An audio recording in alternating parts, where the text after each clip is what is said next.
One thing Muhammad Ali was, besides being probably one of the greatest athletes of all time, he was busy in business and media efforts, like his own different companies bearing his imprint. But after he retired, after he won the title back for a second time against Spinks in late '78, he decided to go back into acting. Of course, he did the movie of his life, The Greatest, and also was played on off Broadway, Buck White. Now, this movie, although probably you can't see it on Tubi or any other streaming service, they should bring it back. It's called Freedom Road. Now, directed by the great Jan Kadar, who came to major prominence across the world with Lies My Father Told Me, which was filmed in Canada a few years before, recognition by the award groups, is a '79 American TV historical drama miniseries, a two-parter starring boxer again Ali and of all people Chris Christopherson, based on a 1944 novel by Howard Fast and directed by Kadar. Running for 4 hours, was first broadcast on NBC on October 29th and 30th, 1979. Now, Ali plays ex-slave Gideon Jackson, a former Union soldier who returns his home in South Carolina following the American Civil War and ultimately becomes a U.S. Senator. The film and Fast novel are based on a true story, but they take a number of liberties. Jackson was also the inspiration for the villain in the D.W. Griffith's racist propaganda film, The Birth of a Nation. Now, produced by Zev Braun of the Tour of Duty group, and cinematography by the great Charles Correll. A lot of people basically believe it was the hype didn't match the show, although Ali was competent in the show, as was Christopherson. Not enough name actors backed him up.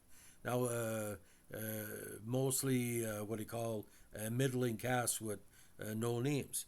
Now, initially representing black ex-slaves as the state's constitutional convention, Jackson is eventually elected to the state legislature and then to the U.S. Senate despite opposition from white landowners, law enforcement, and the Ku Klux Klan. Christopherson plays sharecropper Abner Late, who helps Jackson unite former slaves and white tenant farmers. Now, the cast also includes Barbara Jones as Jackson's wife, Ron O'Neill, Edward Herman, John McLean as Ulysses S. Grant, Sonny Jim Gaines, Joel Flewellen, Grace Zabriskie, and Alfred Woodward, and of course was narrated by the great Ozzie Davis. Now, this is the final film of director Jan Kadar, who died in June '79. It had a big budget, $7 million, and was filmed around Natchez, Mississippi, because of the historical property in the area. Now, although critical reception wasn't the best, the St. Petersburg Times did find Ali was okay, but not entirely convincing, but showed potential, and his quiet performance failed to convey Jackson's charisma. The Encyclopedia of Television Film Credited Film Directors calls it intermittently compelling. Now, I never saw the series, but from my friends that did, I think it's, like I said, seeing Ali on the big screen, a very handsome man for sure. Now, not to be confused with the NFP documentary of the same name, the idea of the show. Now, it did get a movie release. A truncated version was given a big screen release in Europe in 1980. No word on the box office. Now, again, originally aired as a 2-hour miniseries.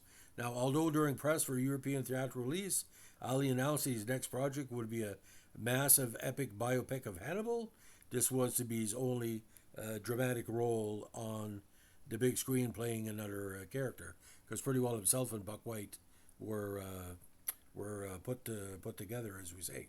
Now, the company credits, of course, Braun Entertainment Group, and of course World Vision. And World Vision has a lot of international, what do you call, conglomerate. It was released on VHS in Greece, on Hellenic Video Enterprises, HVE, Tango Entertainment in 2010 on DVD, and IVC, of course. So, again, if you could track it down, according to TV Guide, there is some some people are saying that the movie itself, either World Vision has the rights or hasn't been re-released due to the rights of Ali's visage for the movie. So again, a very, very popular movie. Even though 84% liked the movie, it only has a 5.7 rating IMDb and 4.2 at Amazon.ca.